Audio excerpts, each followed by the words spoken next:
All right, yo. Cool. It's good to be back, man. All right, so I actually changed my setup. I don't know if I mentioned that in another video, but yeah. So just working my mic right now. Gonna go ahead and go over this weekly analysis, bro. It's funny, the past 30 minutes I was actually marking up NAS, and I didn't even realize this wasn't even US30. But it's all good. I had fun doing it. It felt weird because I was looking at the price and I'm like, I'm not used to these numbers. And then I thought to myself, wait, this is not US30. US30 is in the 30,000. So that's how I figured out I was messing on the wrong one, but it's all good. But US30, I was able to mark up fairly quickly. Very honestly, what I'm looking at this week is going to be an interesting week, bro. Check this out. So, we don't have any news today. It's Monday. I'm not really too sure what's going on right now, but we got a full week of high impact. This alone took 20 minutes to type up. So I'm like, damn, it's gonna be one of them weeks. But this is what I'm looking at. So of course I'm the full figure fanatic. That might be my new thing. I'm the full figure fanatic. How do I use it? Well, I use it in very specific ways, but I'm gonna look at a few things on higher time frames because the full figures on higher time frames can kind of tell me what to expect during the week or anticipate. What do I mean? Well, if I kind of use previous data, because these full figures are dynamic prices. Essentially, you can use it as support and resistance, true dynamic support and resistance. Why? Well, there's algorithm engines out there in the market where a lot of people are putting their money in, a lot of heavy institutions. So you can kind of bank your dollar on the fact that the algorithm may want to push to that area based on what it was doing before. So if I see at the 34,000 it's been rejected here. Okay, where was I? Gotcha. I had a pause it. So what I'm looking at right now on the higher time frames, yeah. So you can kind of you can kind of simplify it. So the reason why I use these numbers, so on higher time frames like the daily, the weekly, the monthly, the 4 hour, I go by every 500th number. For example, at the 33,500, the next one I'm interested in is a 34,000. You know what I mean? The one underneath that one would be the 33,000. So every 500 points, essentially, that's what I use on a higher time frame to kind of gauge the direction, the potential direction. You know what I mean? For example, here I could see that because price is pushing up, it rejected here before on a higher time frame. H4 is pretty decent over here. I can see that this 33,500 was treated as support several times. So moving forward, I can anticipate the algorithm to treat it as such and push in a longer market. Targeting highs over here, inefficiencies here. So what I'm seeing right now is price has been rejecting this 34,000 quite a bit, several times on higher time frame, and very significant times as well. This was the month of May. Price broke the market down. This was February, midway through April. So these are monthly highs right here. There's inefficiencies here, and there's a daily inefficiency / BPR right here. So I'm seeing that this price has been rejected a lot. What I can use in my brain is, okay, depending on what I see during the week, I'm going to pause. So what I'm seeing now, based on the direction of the week in the market, there's a lot of high impact news going on this week. And I like this area right here on the H1. It's actually not a BPR; it's an inefficiency that was actually tapped in quite a bit in this region. So this area is actually pretty balanced because of this wick right here and this wick that came up. There's a chance that price may still come up in this area to test it, the algorithm. Now, if I see a rejection here, I'm anticipating a shorter market on the higher time frames. If we look at this 34,000, it's rejected quite a bit from a monthly perspective, from a daily perspective, several times. It could not treat this area as support. So, in my mind, if I'm trading with real money, I'm looking at this dynamic price level as more than likely a resistance level. I could be wrong, but because of the higher time frame perspective and what has been occurring, I'm seeing a potential short market. And what I can gauge from that is there's liquidity in this area. There's liquidity in this area on on a H1. We can see at the 33,900 again, full figure. I'm the full figure master.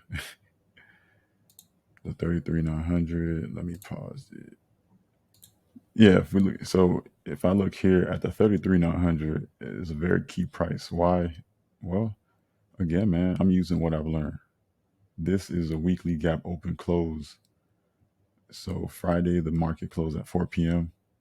and the market opened at 6 p.m. Sunday. As you can see, time and price. What's occurring relative to this price or time? The 33,900 price level. Look what happens here. It's treated as support several times.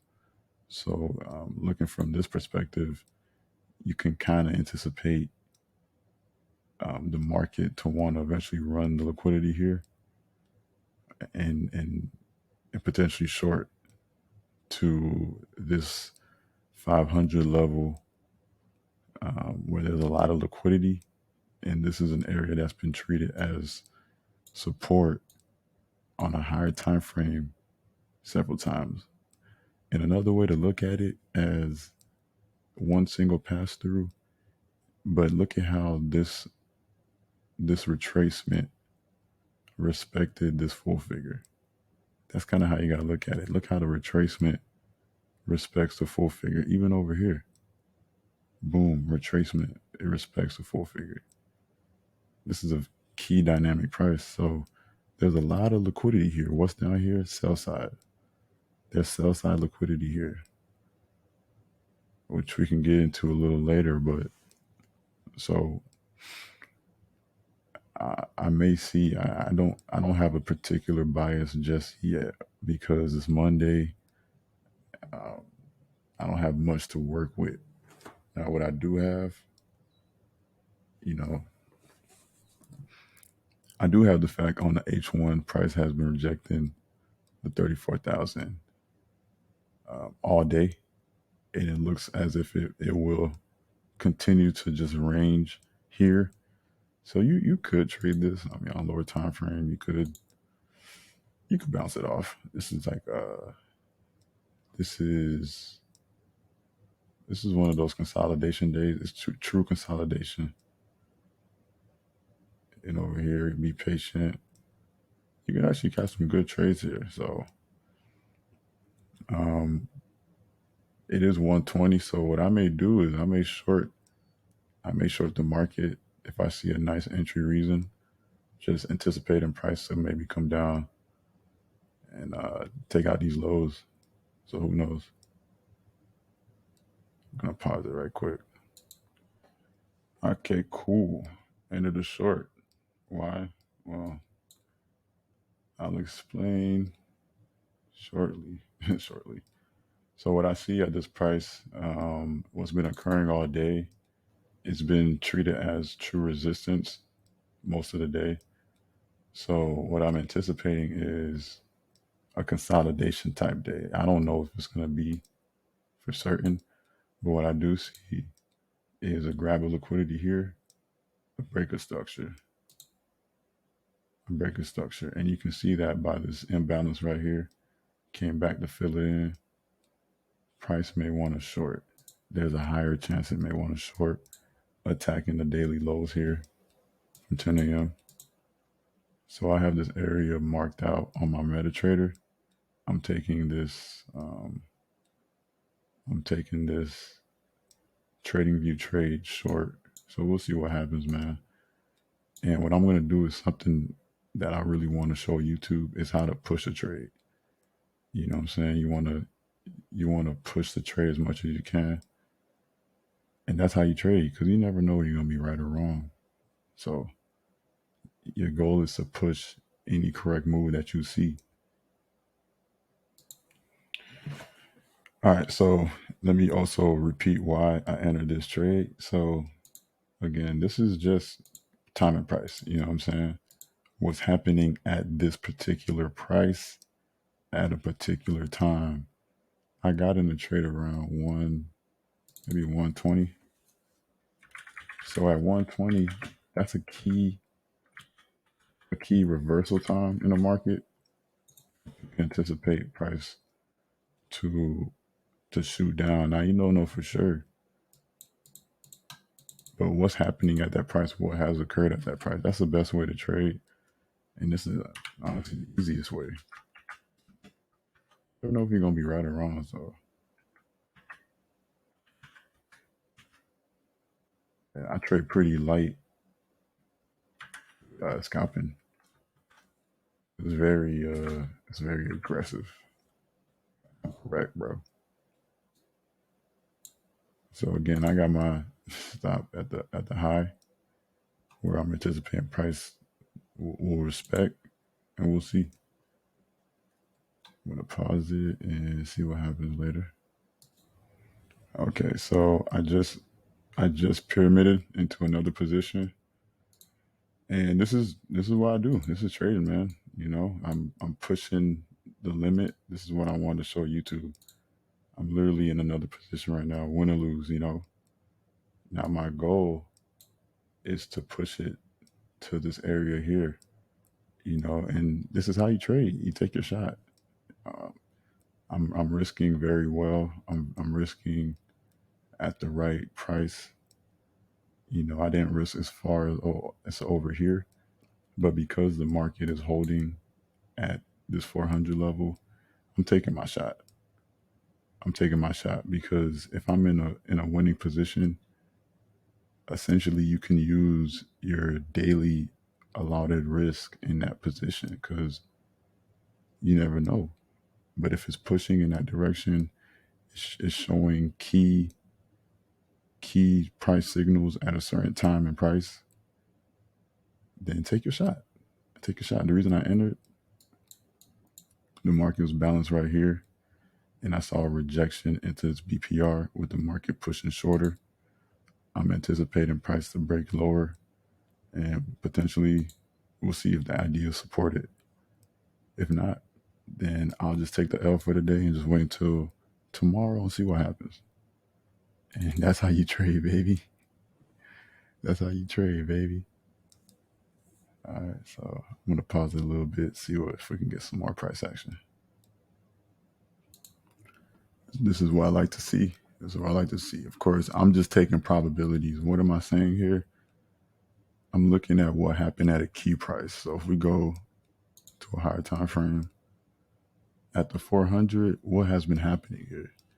It's been treated as resistance more times than not. Even though it went up here, this was a balanced price range. If you go to like the H4, you can see that at this level, there are inefficiencies here. There's one single pass through. So it's treating it as resistance. So what I'm going to do is pause this, end this video, and come back with another one.